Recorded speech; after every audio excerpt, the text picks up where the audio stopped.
Hi friends, moms വേഡിലേക്ക് എൻ്റെ എല്ലാ കൂട്ടുകാർക്കും സ്വാഗതം. അപ്പോൾ ഇതാ കുറച്ച് ചീമപ്പുളി കിട്ടിയിട്ടുണ്ട് കേട്ടോ. അപ്പോൾ അതുകൊണ്ട് നല്ല കിടുക്കാച്ചി ഒരു അച്ചാർ നമുക്ക് തയ്യാറാക്കിയെടുക്കാം. അപ്പോൾ ഈ ചൂട് സമയത്ത് നമുക്ക് ഉച്ചയ്ക്കായാലും അല്ലെങ്കിൽ ഇച്ചിരി പഴങ്കഞ്ഞി കുടിക്കാനോ കഞ്ഞിയുടെ കൂടെ എന്തിൻ്റെ കൂടെ ആയാലും നല്ല അടിപൊളിയായിട്ട് നമുക്കിത് തയ്യാറാക്കിയെടുക്കാം. അപ്പോൾ ആദ്യം നമുക്കിതിൻ്റെ ഈ മൂട് ഭാഗവും മണ്ടഭാഗവും എല്ലാം ഒന്ന് കട്ട് ചെയ്ത് നല്ല വൃത്തിയായിട്ട് നമുക്കൊന്ന് കഴുകിയെടുക്കാം. അപ്പോൾ ഈ അച്ചാറൊക്കെ ഇടുമ്പോൾ നമ്മൾ പ്രത്യേകം ശ്രദ്ധിക്കേണ്ട ഒരു കാര്യം എന്ന് പറഞ്ഞാൽ ഒട്ടും തന്നെ ജലാംശം ഇല്ലാത്തവണ്ണം നമ്മളിത് നല്ലപോലെ ഒരു കോട്ടൺ തുണി കൊണ്ട് ഒന്ന് തുടച്ചതിന് ശേഷം ഒരു തുണിയിലൊന്ന് നിരത്തിയിട്ടൊക്കെ നമ്മൾ ജലാംശം മാറ്റിക്കളഞ്ഞാൽ എത്ര വേണമെങ്കിലും നമുക്കിത് സ്റ്റോർ ചെയ്ത് വെക്കാനും പറ്റും കേട്ടോ. അപ്പോൾ പെട്ടെന്നൊന്നും പൂപ്പലൊന്നും പിടിക്കത്തില്ല.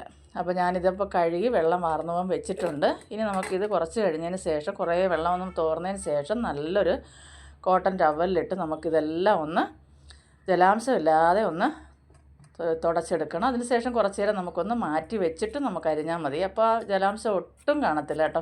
ഫാനിൻ്റെ കീഴിൽ കുറച്ച് നേരം ഒന്ന് വെച്ചിരുന്നാൽ മതി. ഇപ്പോൾ അങ്ങനെ വെച്ചിട്ട് ഞാനിതാ ഇഞ്ചി വെളുത്തുള്ളി അതുപോലെ ഞാൻ എടുത്ത് വെച്ചിട്ടുണ്ട് കേട്ടോ. അപ്പോൾ അത് നമുക്കൊന്ന് നീളത്തിന് ഇതുപോലെ ഇഞ്ചിയും വെളുത്തുള്ളി ഒന്ന് അരിഞ്ഞെടുക്കാം. അപ്പോൾ വീഡിയോ കണ്ടുകൊണ്ടിരിക്കുമ്പോൾ നിങ്ങൾക്ക് ഇഷ്ടപ്പെടുവാണെങ്കിൽ ഒന്ന് ലൈക്ക് ചെയ്യുക. അതുപോലെ തന്നെ നിങ്ങളുടെ പ്രിയപ്പെട്ടവർക്കെല്ലാം ഒന്ന് ഷെയർ ചെയ്ത് കൊടുത്ത് എന്നെ സപ്പോർട്ട് ചെയ്യുക. ആദ്യമായിട്ട് കാണുന്നവരെൻ്റെ ചാനലൊന്ന് സബ്സ്ക്രൈബ് ചെയ്യുക. തൊട്ടടുത്തുള്ള ബെൽ ബട്ടൺ കൂടെ ഒന്ന് അമർത്തുവാണെങ്കിൽ ഓൾ എന്നൊരു ഓപ്ഷൻ വരും. അതുകൂടെ നിങ്ങൾ കൊടുക്കുവാണെങ്കിൽ ഞാനിടുന്ന എല്ലാ വീഡിയോയുടെയും നോട്ടിഫിക്കേഷന് അതാത് സമയം നിങ്ങൾക്ക് ലഭിക്കുന്നതായിരിക്കും. ഇപ്പോൾ ഞാൻ ഈ പുളിഞ്ചിക്ക കുറേ നേരം ഇങ്ങനെ വച്ചിട്ടുണ്ട് കേട്ടോ, ചീമപ്പുളി. അപ്പോൾ അതിന് ശേഷം നമുക്കിത് നല്ലപോലെ ഒരു കോട്ടൺ ടവലിലിട്ടിട്ട് നമുക്ക് നല്ലപോലെ ഇതിൻ്റെ വെള്ളമെല്ലാം ഒന്ന് തുടച്ച് മാറ്റാം. അതിന് ശേഷം നമുക്ക് ഇതുപോലെ നാലായിട്ടോ വലുതാണെങ്കിൽ 6ആയിട്ടൊക്കെ കീറിയെടുക്കാം. ഇതുപോലെ കീറിയെടുത്താൽ മതി. അപ്പോൾ എല്ലാം ഒന്ന് അരിഞ്ഞെടുക്കാം ആദ്യം. അപ്പോൾ നല്ലൊരു അച്ചാറായിട്ടോ. ഇങ്ങനെയുള്ള സമയത്ത് നമുക്കിതൊക്കെ ഇട്ട് വെക്കുവാണെങ്കിൽ ഇത് കുറച്ച് ദിവസം നമുക്ക് എന്തായാലും സ്റ്റോർ ചെയ്ത് വെക്കാൻ പറ്റും. പെട്ടെന്നൊന്നും കേട് വരത്തില്ല. പക്ഷേ നനഞ്ഞ സ്പൂണ് അതുപോലെ തന്നെ നമ്മൾ സ്റ്റോർ ചെയ്ത് വെക്കുന്ന ബോട്ടിലുകളെല്ലാം ഒട്ടും തന്നെ നനവ് കാണാൻ പാടില്ല. സ്പൂണിലെടുക്കുമ്പോഴും നമ്മൾ വേറെ ചെറിയ കുപ്പിയിൽ കുറച്ച് മാറ്റി വെച്ചതിന് ശേഷം ഉപയോഗിക്കാൻ എടുക്കുക. വലിയ ബോട്ടിലിരിക്കുന്ന അങ്ങനെ തന്നെ ഇരിക്കുക. അത് തന്നെ എപ്പോഴും തുറന്ന് എടുക്കാതിരിക്കുക.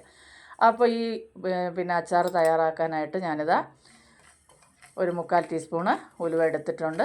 അതുപോലെ തന്നെ കടുകും എടുത്തിട്ടുണ്ട്. നമുക്കിതൊന്ന് വറുത്തെടുക്കാം. അപ്പോൾ ഇതിന് എണ്ണ ഒന്നും ചേർക്കരുത്. ഇതെല്ലാം നല്ലതുപോലെ ഒന്ന് പൊട്ടി നല്ലപോലെ ഒന്ന് മൊരിഞ്ഞ് വരണം. അപ്പം പാനൊന്ന് ചൂടായതിന് ശേഷം തീ കുറച്ച് വയ്ക്കുക. കരിഞ്ഞു പോകരുത് കേട്ടോ. കരിഞ്ഞു പോയാൽ അതിനൊക്കെ മണവും രുചിയും ഒക്കെ മാറിപ്പോവും. അപ്പോൾ ഇതൊക്കെ ഒന്ന് ശ്രദ്ധിച്ച് ചെയ്യുക. ഇപ്പോൾ നല്ലപോലെ പൊരിഞ്ഞ് വന്നിട്ടുണ്ട്, നല്ല ചുമന്ന് വന്നിട്ടുണ്ട്. നമുക്കിതൊരു പാത്രത്തിലേക്ക് മാറ്റിയെടുക്കാം. ഇനി ഇതാ ഞാനൊരു 10-20 മുളക് എടുത്തിട്ടുണ്ട്, നാടൻ മുളക്. അപ്പോൾ ഇത് നമുക്കിട്ടൊന്ന് അതും ഇതുപോലെ തന്നെ നമുക്കൊന്ന് വറുത്തെടുക്കാം. അപ്പോൾ കാശ്മീരി മുളകുണ്ടെങ്കിൽ അത് നമുക്ക് കുറച്ച് ഈ സമയം ചേർക്കാം. പക്ഷേ എൻ്റെ കയ്യിൽ മുളകില്ല, പൊടിയുണ്ട് കേട്ടോ. അപ്പോൾ ഞാൻ പൊടി ചേർക്കാമെന്ന് വിചാരിച്ചു, പൊടിച്ച് വെച്ചിട്ടുണ്ട്. അപ്പോൾ ഇതെല്ലാം നമ്മൾ ഈ വറുത്തെടുത്ത കൂട്ടെല്ലാം ഒന്ന് പൊടിച്ചെടുക്കണം. ഇപ്പോൾ ഞാനിത് മൺചട്ടിയില്ല ചെയ്യുന്നത് കേട്ടോ. അപ്പോൾ നല്ല പുളിപ്പല്ലേ. അപ്പോൾ നമുക്ക് ഈ അലുമിനിയത്തിലൊന്നും ഇത് ചെയ്യാതിരിക്കുന്നതാണ് നമ്മുടെ ആരോഗ്യത്തിന് ഏറ്റവും നല്ലത്. അപ്പോൾ അതുകൊണ്ട് ഞാനിത് ആ മൺചട്ടി തന്നെ ചെയ്തെടുക്കാൻ പോവുക. അപ്പോൾ ഞാൻ ആവശ്യത്തിനുള്ള നല്ലെണ്ണ ഒഴിച്ച് കൊടുത്തിട്ടുണ്ട്. നമുക്കിനി ഈ പുളിയില്ലേ, ഈ ചീമപ്പുളി നമുക്കൊന്ന് ഈ എണ്ണയിലൊന്ന് വാട്ടിക്കോരി എടുക്കാം. അപ്പോൾ കുറച്ചുണ്ടെങ്കിൽ ഒറ്റ പ്രാവശ്യമായിട്ട് ഇടുക, അല്ല ഇച്ചിരി ഏറെ ഉണ്ടെങ്കിൽ 2 പ്രാവശ്യമായിട്ടൊക്കെ നിങ്ങൾ വാട്ടിയെടുത്താൽ മതി. അപ്പോൾ ഈ എണ്ണ തന്നെ നമുക്കിനി അച്ചാറിന് ഉപയോഗിക്കാം. അപ്പോൾ ഞാനിതുപോലെ എണ്ണ നല്ല ചൂടായതിന് ശേഷം ഇട്ടൊന്ന് വാട്ടിയെടുക്കുക. അപ്പോൾ ഒത്തിരി വേവൊന്നും ഈ പുളിഞ്ചിക്കയ്ക്കില്ല. ഇതിൻ്റെ വെള്ളമെല്ലാം ഒന്ന് മാറിക്കിട്ടും.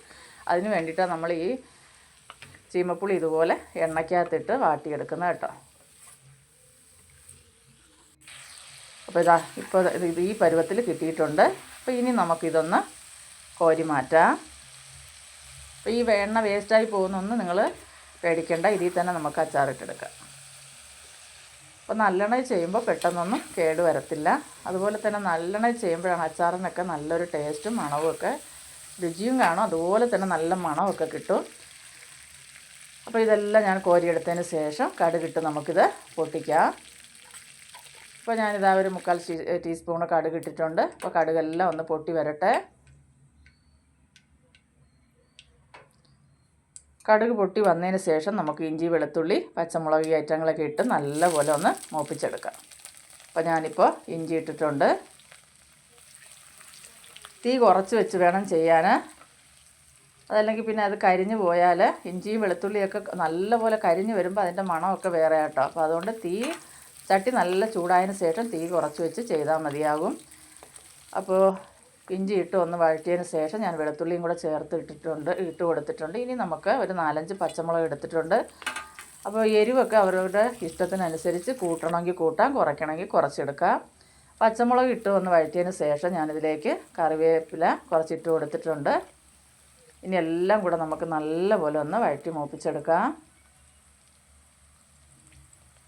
ഇതിലേക്ക് ഒരു 1/2 ടീസ്പൂൺ മഞ്ഞൾ കൂടെ നമുക്ക് ചേർത്ത് കൊടുക്കാം.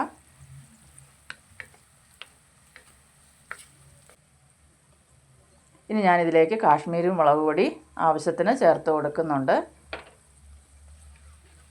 അപ്പോൾ ഈ കാശ്മീരി മുളക് പൊടി ചേർക്കുമ്പോൾ നല്ലൊരു കളറൊക്കെ കിട്ടും, നല്ല ചുമന്ന കളറ് കിട്ടും. നാടൻ മുളക് നല്ല എരിവും കാണും കേട്ടോ. അപ്പോൾ ഞാൻ ആ മുളക് വറുത്തതും കടുക് ഉലുവ എല്ലാം ഞാനിതുപോലെ ഒന്ന് ഒരുപാട് അങ്ങ് ഫൈനായിട്ടല്ല ഒന്ന് തരിതരിപ്പായിട്ട് തന്നെ പൊടിച്ച് വെച്ചിട്ടുണ്ട് ഈ ഒരു പരുവത്തിന്. അപ്പോൾ അതും കൂടെ നമുക്ക് ഈ സമയം ഈ എണ്ണയിൽ ഇട്ട് കൊടുത്തിട്ട് നല്ലതുപോലെ ഒന്ന് മുപ്പിച്ചെടുക്കുക. ഈ സമയം നമ്മുടെ അച്ചാറിന് ആവശ്യത്തിനുള്ള ഉപ്പും കൂടെ നമുക്ക് ചേർത്ത് കൊടുക്കാം. ഇനി നമുക്കിതിലേക്ക് ആവശ്യത്തിനുള്ള കായം ചേർത്ത് കൊടുക്കാം. ഇപ്പോൾ ഞാൻ കുറച്ച് വിനാഗിരി ഒരു ചെറിയ കപ്പിന് 1 കപ്പ് എടുത്തിട്ടുണ്ട്, കുഞ്ഞ് കപ്പ്. ആവശ്യമുണ്ടെങ്കിൽ നമുക്ക് ഒഴിക്കാം. പക്ഷേ ഇതിനൊക്കെ നല്ല പുളിയുണ്ടല്ലോ, അപ്പോൾ ഒരുപാടൊന്നും ചേർക്കണ്ട. അപ്പോൾ ഇനി ഈ ചീമപ്പുളിക്ക് നല്ല പുളിയുണ്ട്, അതുപോലെ എരിവുണ്ട്. അപ്പോൾ ഈ അച്ചാറിന് ഒരു നല്ല വെറൈറ്റി ടേസ്റ്റ് കിട്ടാൻ വേണ്ടിയിട്ട് ഒരല്പം പഞ്ചസാര ചേർക്കാം. 1 ടേബിൾ സ്പൂൺ പഞ്ചസാര ചേർത്താൽ മതി. അത് വേണമെങ്കിൽ മാത്രം നിങ്ങൾക്ക് ഇഷ്ടമുണ്ടെങ്കിൽ ചേർത്താൽ മതി, ഇല്ലെങ്കിൽ അത് ഒഴിവാക്കാം. ഇപ്പോൾ ഞാൻ അരപ്പൻ്റെ പൊടിയുടെ എല്ലാം പച്ചമണം എല്ലാം മാറിയിട്ടുണ്ട്. ഇനി നമുക്ക് നമ്മൾ വാട്ടി വെച്ചിട്ടുള്ള ചീമപ്പുളിയും കൂടെ ഇതിലേക്ക് നമുക്ക് ചേർത്ത് കൊടുക്കണം. ഇതെല്ലാം കൂടെ ചേർത്ത് കൊടുത്ത് നല്ലപോലെ നമുക്കിതൊന്ന് മിക്സാക്കി എടുക്കാം. ഇപ്പം കണ്ടല്ലോ, നല്ല ചുമന്നുള്ള നമ്മുടെ അച്ചാർ ഇവിടെ റെഡി ആയിട്ടുണ്ട്, കണ്ടല്ലോ. ഇനി നമ്മൾ തീയൊന്നും ഒരുപാട് വെച്ച് കൊടുക്കേണ്ടതില്ല, നമുക്ക് സ്റ്റൗ ഓഫ് ചെയ്യാം.